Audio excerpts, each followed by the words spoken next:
anxiety. ANXIETY, anxiety. This is the definition. A feeling of unnecessary or fear that something bad is going to happen. Anxiety. ANXIETY, anxiety. Thanks for joining us again for another episode of Virtual Sankofa. Today we are going to be talking about tobacco prevention, and we're going to be doing a panel discussion, so stay tuned for that.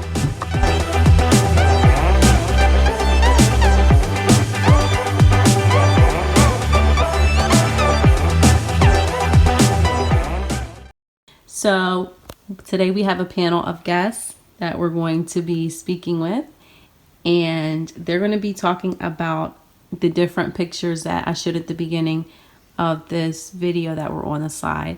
So the first guest that we have is Brendan. Can you tell us what grade you're in? I'm in 3rd grade. Brandon. I'm in 4th grade. Brianni. 6th grade. And Brichai. 5th grade. All right, so we have 3rd, 4th, 5th, 6th graders here, and they're going to give us their views on how they feel about these pictures that I had at the beginning of my video. So the first one we have is a picture of 2 different lungs together. One is a non-smoking lung and one is a smoking lung. Now, the pictures are visibly different. What caught your attention about this picture? Anybody? The black one. The black. You can't just say the black one. Like, what about it caught your attention? You know the top of the computer, but you know the top of the lung part. Mm-hmm. It's visibly more blacker on a smoker's lungs. Mm-hmm. Yeah. The black one looks more bumpier than the non-smoker. Yeah, it's got like these bumps and craters and everything over it. Yeah, it looks kind of gross. That's what I immediately noticed about it, was the texture of the smoking lung. And it's like, okay, what is all of that on there? Like, what are those little bumps? So I'm not sure what that is. I'm going to research that and get back to you guys. The next picture that we have that we showed on there is what you get when you don't use tobacco. So when you don't use tobacco outside of your body, it says that your hair smells natural, not like a cigarette, that you have clean breath, healthier, whiter teeth, that your food, when you smell food and when you taste it, it's better for you.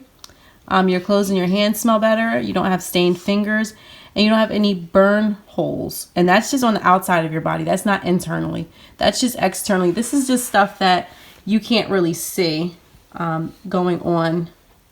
what's going on the inside, but this is stuff that you can definitely see on the outside. So your hair isn't going to stink, your teeth and your mouth isn't going to stink, your food is going to taste and smell better, and your clothes are going to smell better. You won't have burn holes in your clothes from dropping your cigarette or dropping hot ashes on it. And then it says inside of your body, when you don't smoke, you have a stronger heart, you have clean lungs that work better and play harder, you have fewer colds and flu, you can avoid many allergies and asthma attacks, and you have less of a risk of cancer. So out of everything I just told you guys, what's most important to you? Brianni, what would be most important to you about the non-smoking? Out of everything I said, like, would it be your hair not stinking? Would it be your clothes not stinking? Outside of your body or inside? Either one. Doesn't matter. What catches your attention the most? That you don't have holes in your clothes. That you won't have holes in your clothes. Mm-hmm. So, yeah, that's a good one, because nobody wants to walk around with holey clothes, especially when it's cold outside. You don't want that draft. So, Brendan. So that your breath won't stink and your teeth are more white. Yes. Because it will make more sense, because you're holding in hot smoke in your mouth, and it's going to damage your gums and your teeth. Yeah, that's true. Nobody wants a stinky, funky breath. If you're talking to somebody, you don't want them kind of holding their nose or turning their face away from you when you're talking to them because your breath is nasty and stinky. Bridget, what caught your attention? When you don't get cancer. You don't get cancer? Yeah, that's extremely important because not only do you not want to smell bad and not have holes in your clothes, but you kind of don't want to die either, right? And cancer can cause death, so that's extremely important. Brandon, what do you think? Same thing as Same thing as what? BJ. What, the cancer thing? Yeah. Yeah, cancer's pretty horrible, so you don't want to heighten your chances of getting cancer by smoking, and you're stinking in the meantime, so that's no good. All right, the third picture that we have up here, it has a lot of different pictures within this picture, and it's different things that can happen to you if you choose to smoke. So one is tobacco smoke can harm your children. One is smoking during pregnancy stunts fetal growth. There's one that says smoking causes age-related macular degeneration, which can lead to blindness. So it's basically like it'll mess up the veins in your eyes. One is smoking causes bladder cancer, which can lead to bloody urine. And then we have smoking reduces blood flow to the limbs, which can require amputation. It can cause cataracts, which leads to blindness. Then we have smoking can cause heart disease and strokes by clogging the arteries. Smoking causes COPD, which is a lung disease that can be fatal.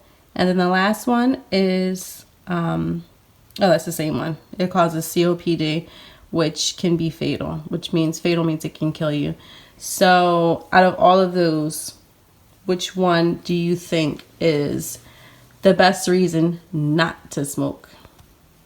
That your kids are gonna get sick from it. Yeah, so if you smoke while you're pregnant, then that means that every time you take a puff of your cigarette, your baby's taking a puff of a cigarette. Because everything that you eat and drink and do when you're pregnant, your baby does.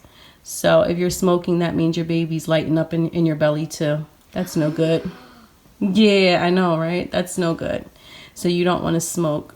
And then even if you're a man, if you're smoking and you're around your pregnant wife or girlfriend, then she's inhaling the smoke, which means the baby's inhaling the smoke. That's called secondhand smoke. So that's awful too, because once again, if she's breathing in that smoke and the baby's breathing in the smoke, then it's kind of like the same thing as them breathing in the smoke from actually smoking a cigarette. So, Bridget, with the giggles, which one was the best reason for you to not smoke? Heart attacks and strokes. Yeah, heart disease and stroke. That's we don't want to die from heart disease or from strokes. So definitely want to stay away from cigarettes. That's one reason that we want to stay away from it. That's just one out of the very many. Brandon, what do you think? I think Out of all of the things that I just said, what's the best reason for you to not smoke? the one that when you're in a bathroom and you're how would I say When your urine Yeah. is bloody, yeah. So it can cause bladder cancer, which causes bloody urine. And when you use the bathroom, one thing you don't want to see in the toilet is blood. That's no good. And that comes from bladder cancer. And so cancer of any kind is horrible, but it's even worse if you're using the bathroom and it's making you bleed at the same time. And Brendan, what do you think out of all of the ones that you heard, what's the best reason for you to stay away from tobacco? Heart attacks and strokes, because you already have a higher chance of getting cancer if you smoke. Never mind two more reasons you shouldn't smoke. Because you don't want to smell bad, you don't want to look bad, like people don't want to be around you because you're kids. If the dad was smoking while the woman was pregnant, you don't want for like the whole family to be like smelling bad. Never mind having like cancer, heart attacks, and strokes. Yeah. I think those are awesome reasons that everybody gave for not wanting to smoke. So, all right, you heard it first here. You got the opinions of 3rd, 4th, 5th, and 6th graders on why they don't want to smoke. It can be, sometimes it can be a little difficult because of peer pressure, and people think that if you do certain things, it might make you look cool sometimes. But then if you look at the risks versus the benefits, then you'll see that the risk of smoking far outweighs the benefits. So I want you guys to stop, think, and then act. All right? Until next time, bye.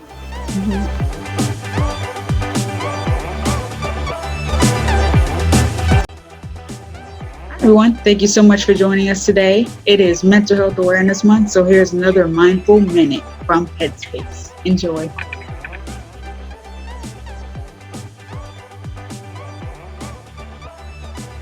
One of the things you'll notice about learning meditation is that there's a lot of repetition.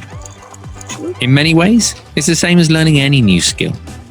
If we want to refine things, the only way to do it is by repeating it over and over again. Of course, after a little while, we might not be quite so dependent on the instruction, but it's still there if we need it. It gives us a framework to refer to as we continue learning through direct experience. So as you move through these daily meditations, sure, there are some core elements that are ever present, that will become very familiar, but every single day is different. Because even if you're doing the same technique today that you did yesterday, the mind is different, and therefore the experience is different.